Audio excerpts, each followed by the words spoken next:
Hello friends, welcome back to Sarbath Kid channel. நான் கார்த்திகா முத்து. இன்னைக்கு வந்து மட்டன் தாலி கறி சால்னான்னு சொல்லிட்டு முஸ்லீம் ஸ்டைல்ல சூப்பரா பண்ணுவாங்க. இந்த ரெசிபியை மட்டன் தாலி கறி ஆனன்னு கூட சொல்லுவாங்க. நீங்க பாய் வீட்டு கல்யாணத்துல எந்த கல்யாணத்துக்கு போனாலுமே இந்த மட்டன் தாலி கறி ஆனம் கண்டிப்பா இருக்குங்க. இந்த மட்டன் தாலி கறி ஆனத்து கூட நீங்க கீ ரைஸ், தோசை, பரோட்டா எல்லாத்துக்கூடயும் சூப்பரா இருக்குங்க. இந்த ரெசிபி பண்றதுக்கு முன்னாடி நம்ம சேனலை நீங்க சப்ஸ்கிரைப் பண்ணல அப்படின்னா சப்ஸ்கிரைப் பண்ணிக்கோங்க. இப்போ வாங்க வீடியோக்குள்ள போலாம். மட்டன் தாலி கறி சால்னாவுக்கு சில பொருட்கள்லாம் வறுத்து அரைக்கணும். வாங்க எப்படி பண்றதுன்னு பார்க்கலாம். அடுப்பு பற்ற வச்சு ஒரு பேனை போட்டுக்கோங்க. அதில் 1/2 கிலோ மட்டனுக்கு ஒரு 50லேருந்து 60 கிராம் வந்து நம்ம வடிக்கிற புழுங்கல் அரிசியை போட்டு நல்லா வறுத்து எடுத்துக்கோங்க. இப்போ அரிசி வந்து நல்லா ஒரு கோல்டன் கலர்ல ஆகுற மாதிரி இருக்கு பாருங்க. இந்த ஸ்டேஜ்ல ஒரு பிளேட்ல டிரான்ஸ்ஃபர் பண்ணிக்கோங்க. அதே பேன்ல 1 ஸ்பூன் முழு மிளகு போட்டு நல்லா வறுத்துக்கோங்க. மிளகு வறுக்கும் போது நல்ல ஒரு வாசம் வருங்க. இந்த ஸ்டேஜ்ல நம்ம அரிசி கூடவே இந்த மிளகையும் போட்டுக்கலாம். அடுத்து அதே பேன்ல 2 டேபிள் ஸ்பூன் வர மல்லி போட்டுக்கோங்க. இதை வந்து நல்லா வாசம் வர்ற அளவுக்கு நல்லா வறுத்து அதையுமே ஒரு பிளேட்ல டிரான்ஸ்ஃபர் பண்ணிக்கோங்க. நெக்ஸ்ட் அதே பேன்ல 1 ஸ்பூன் வெந்தயத்தையும் போட்டு நல்லா வறுத்துக்கோங்க. வெந்தயம் வந்து நல்லா இப்போ வெடிக்க ஆரம்பிக்கும். இந்த ஸ்டேஜ்ல அடுப்பை ஆஃப் பண்ணிட்டு வெந்தயத்தை ஒரு பிளேட்ல டிரான்ஸ்ஃபர் பண்ணிக்கோங்க.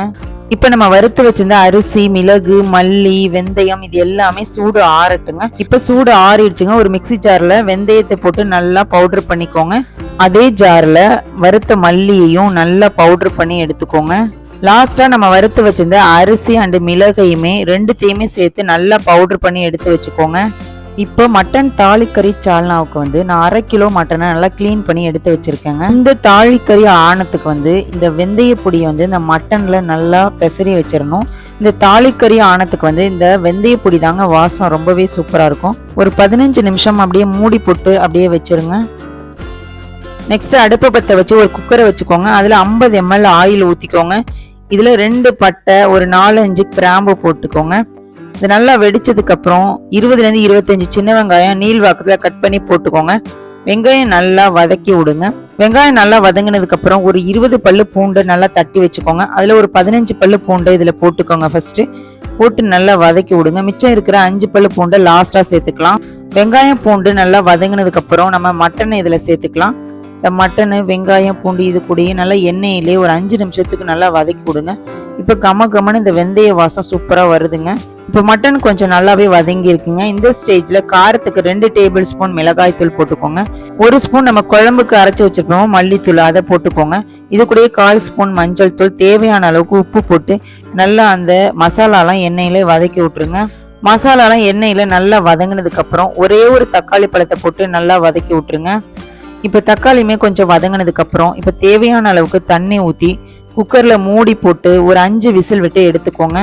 இப்போ இந்த விசில் வர்றதுக்குள்ள நம்ம அரைச்சி வச்சிருந்த அந்த அரிசி மாவும் மிளகு பவுடர் இருக்குல்லங்க, அதை போட்டு தேவையான அளவுக்கு தண்ணி ஊற்றி நல்லா லிக்விட் கன்சிஸ்டன்சிக்கு நல்லா மிக்ஸ் பண்ணி எடுத்து வச்சுக்கோங்க.